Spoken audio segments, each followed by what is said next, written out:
오늘 분석할 경기는 3월 1일 국내 축구 6게임 준비하였습니다. 구독과 좋아요는 더 정확한 분석에 도움이 됩니다. 바로 시작합니다. 첫 번째 경기 울산 HD 대 전북 현대입니다. K리그 개막 후 1승 1패를 기록했다. 안양전에서 결정력 부족으로 0대1 패배했지만 대전 원정에서 2대0 승리하며 반등했다. 김영권을 중심으로 한 수비 조직력은 안정적이지만 역습과 제공권 싸움에서 약점을 보일 가능성이 큽니다. 공격에서는 라카바와 엄원상의 돌파력이 강점이나 슈팅 수 부족과 마무리가 문제입니다. 보야니치가 중원을 조율하지만 상대 압박에 취약할 수 있습니다. 개막 후 1승 1무로 무난한 출발을 했습니다. 광주전에서 67% 점유율을 기록했지만 2대2로 무승부, 포트 FC전에서는 1대0 승리를 거두며 수비 안정감을 보였습니다. 한국영과 이승우가 중원에서 조율하며 송민규와 콤파뇨가 공격을 주도할 전망입니다. 콤파뇨의 제공권 활용이 울산 수비에 위협이 될 수 있습니다.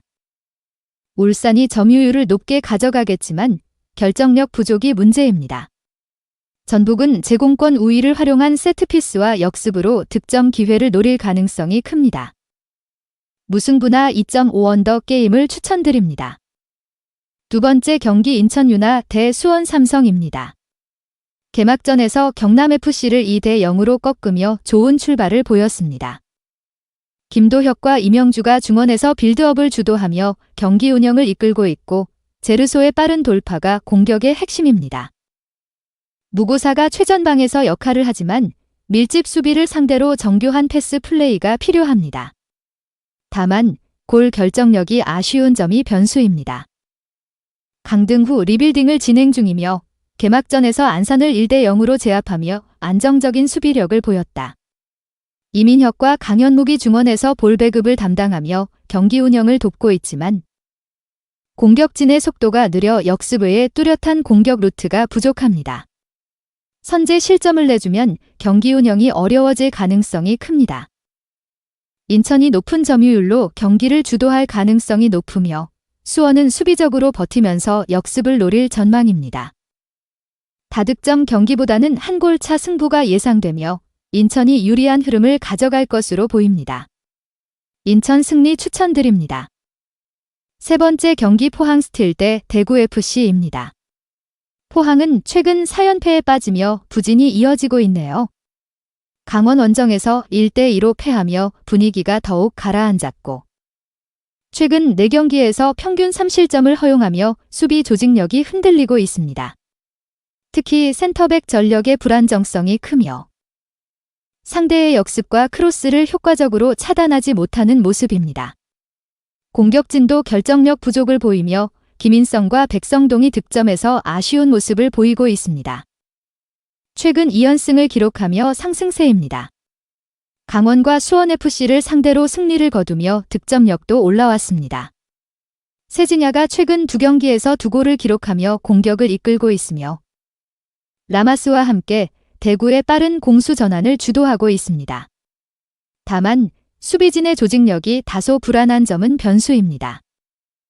포항이 홈에서 반등을 노리겠지만 수비 불안을 해결하지 못한다면 대구의 강한 압박과 역습에 고전할 가능성이 큽니다. 대구의 공격진이 살아난 만큼 다득점 가능성이 높은 경기합니다. 대구 승리와 2.5버 경기를 추천드립니다. 네 번째 경기 광주FC 대 FC 안양입니다. 광주는 최근 3경기 연속 무승부를 기록하며 승리를 거두지 못하고 있습니다.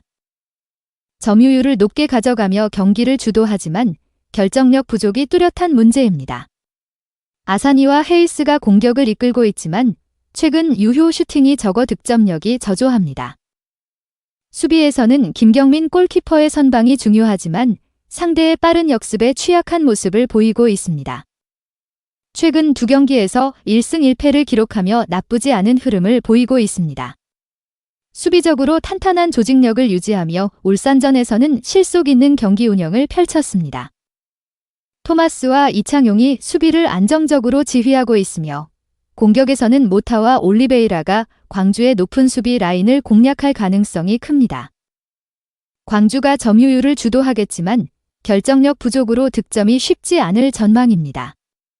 반면 안양은 탄탄한 수비를 바탕으로 역습을 노리겠지만 공격 전개에서 위협적인 장면을 만들지는 못할 가능성이 큽니다. 저득점 양상이 유력하며 무승부 가능성이 높습니다. 무승부와 언더게임을 추천드립니다. 5번째 경기 안산FC 대 김포FC입니다. 안산은 개막전에서 수원 삼성에 0대1로 패하며 최악의 경기력을 보였습니다. 유효 슈팅 없이 공격 전개가 막혔고 필리페 사라이바와 정성호가 상대 수비에 봉쇄됐다. 중원에서도 빌드업 과정에서 상대 압박에 쉽게 끊기며 경기 운영이 어려웠다. 수비 역시 조직력이 부족해 상대 역습에 취약한 모습을 보였습니다. 김포는 개막전에서 부산과 0대0로 무승부를 기록했지만 경기력은 나쁘지 않았습니다. 브루노 파라이바와 루이스 미나를 중심으로 빠른 역습을 전개했고 김지훈과 체프먼이 안정적인 빌드업을 지원했습니다. 수비도 단단했으며 상대에게 유효 슈팅을 단 1개만 허용했습니다. 김포의 승리가 유력합니다. 안산은 공격력 부재와 단조로운 빌드업으로 득점 기대가 어렵습니다. 반면 김포는 안정적인 수비와 역습을 활용해 승기를 잡을 가능성이 큽니다. 다만 양팀 모두 득점력이 높지 않아 저득점 경기가 예상됩니다. 김포 승리와 언더게임을 추천드립니다. 6번째 경기 서울 이랜드 대 전남 드래곤즈입니다. 서울은 개막전에서 충남 아산을 2대1로 이겼지만 경기력은 압도적이지 않았네요. 점유율은 50대 50이었으며 후반 막판 실점을 허용하는 등 경기 운영이 불안정했습니다. 공격에서는 아이리 달레가 최전방을 책임졌으나 득점 기회 창출이 적었습니다. 에올레르의 패스는 위협적이었지만 압박 돌파에 어려움을 보였다. 수비에서는 김호규와 오스마르가 중심을 잡았으나 역습 대응이 완벽하지 않았고 거친 플레이도 변수다. 개막전에서 천안시티를 2대0으로 완파하며 효율적인 공격력을 보였다. 발디비아와 알베르티가 창의적인 패스를 전개하며 하남과 정강민이 간결한 마무리를 선보였다. 수비에서는 김경재와 홍석현의 조직력이 돋보였고 개막전에서 클린시트를 기록했습니다. 서울 이랜드의 점유율을 버티며 역습을 노릴 가능성이 큽니다. 무승부 가능성이 높다고 봅니다. 서울 이랜드는 높은 점유율을 유지하지만 결정력이 부족하고 전남은 안정적인 수비와 역습을 노릴 전망입니다. 두 팀 모두 공격에서 결정력이 아쉬운 만큼 저득점 흐름이 예상된다. 오늘 분석의 종합 정리는 김천, 대구, 김포승 나머지물을 추천드립니다. 그 외 다른 픽은 저희 텔레방에서 매일매일 그날의 픽 올려드리고 있습니다. 오늘 준비한 영상은 여기까지입니다. 추가적인 분석을 원하신다면 구독과 좋아요, 알람 설정 부탁드립니다. 프로토를 좋아하시는데 적중률이 낮으신 분, 프로토가 처음이신 분, 분석에 어려움을 겪고 계신 분들이 계시다면 저희 정보 공유방에 입장하셔서 추가적인 정보만 쏙쏙 빼가셔도 됩니다. 더 좋은 스포츠픽을 원하신다면 이상한 유료 가입방에 불필요한 지출하지 마시고 유튜브나 픽 공유방에서 여러 가지 픽들 참조하신 뒤에 조합하시는 것을 추천드립니다. 오늘도 영상을 시청해 주셔서 감사드리고 행운, 행복 가득한 하루 되시길 기원합니다.